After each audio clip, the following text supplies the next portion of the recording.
బాబాయ్ బాబాయ్ వెళ్ళండి అన్నయ్య.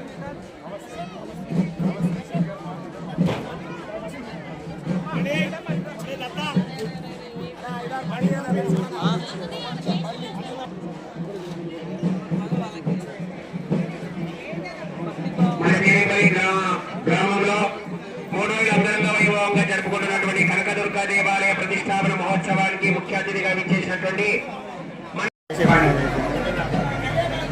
మళ్ళీ ఇబ్బంది వాళ్ళకి ఎందుకు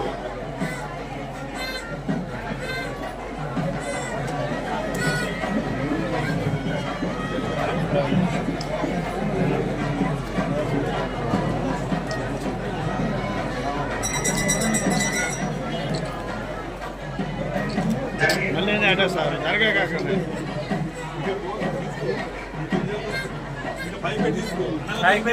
జరగాలి.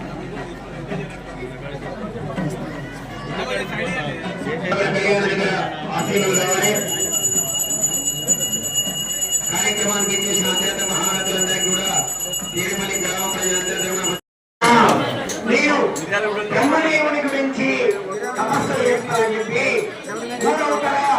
ఆడబడ్డ దేవాలయంలో కూర్చొని బ్రహ్మదేవుని గురించి కఠోరమైనటువంటి తపస్సు చేయడం ప్రారంభించినట. మరి చూసిన ఆయన కూడా అక్కడ కూడా ఆయన కూడా బ్రహ్మాండంగా కోరుకోనడట. బ్రహ్మదేవుడు వరం ఇచ్చినప్పుడు ఏదైనా కోరుకోవచ్చు కదా, కోరుకోలేదట. అక్కడికి పోయినావా అని అడిగిందట. ఎక్కడికి? ఇంకో ఆయన తపస్సు చేస్తుంది కదా, ఆయన దగ్గరికి పోయినావా అంటే పోలేను ఆయన, నీ దగ్గరికి వచ్చినా నీకేం వరం కావాలి కోరుకోనడట. నాకేం వరం వద్దు, ఆయన ఏది అడిగితే అది డబల్ నాకు కావాలి. ఆయన కిలో బంగారం అడిగితే నాకు ఇన్ని కావాలి, ఆయన ఏది అడిగితే దానికి డబల్ గా నాకు ఈ స్వామి అని అడిగిందట. పిచ్చోడా, బ్రహ్మదేవుని నేనే స్వయంగా వచ్చి నీకు వరం ఇస్తే కూడా ఉపయోగించుకొని ఊరుకునేగా అని చెప్పి ఇక రెండో దగ్గర పోయిందట. ఆయన అని పిలిచిందట. ఎవరు స్వామి మీరు అన్నారట. నేను బ్రహ్మదేవుణ్ణి. అంతే కదా నాయన అన్నాడట. అయితే స్వామి ఈయన బాగా ఆలోచి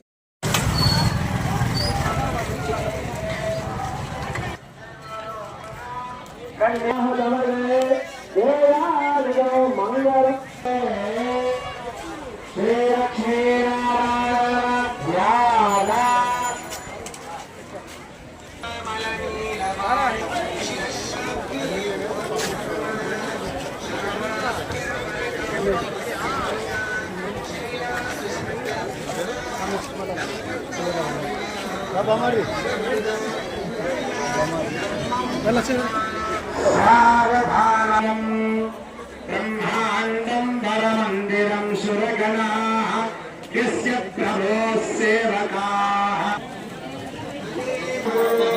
భూగర్భజాతా భువనైకమాతా మధుమధురాభ్యాం వరదా భవంతు సావధానాః సుముహూర్తే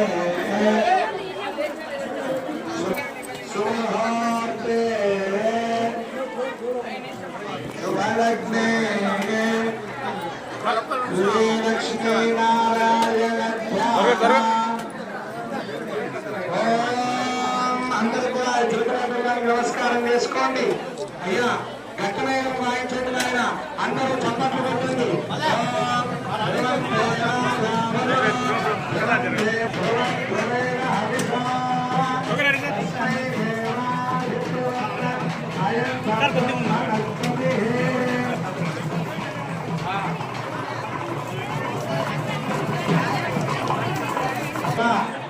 బ్రహ్మలోక నిత్య నివాస సిద్ధ్యర్థం కన్యాదానం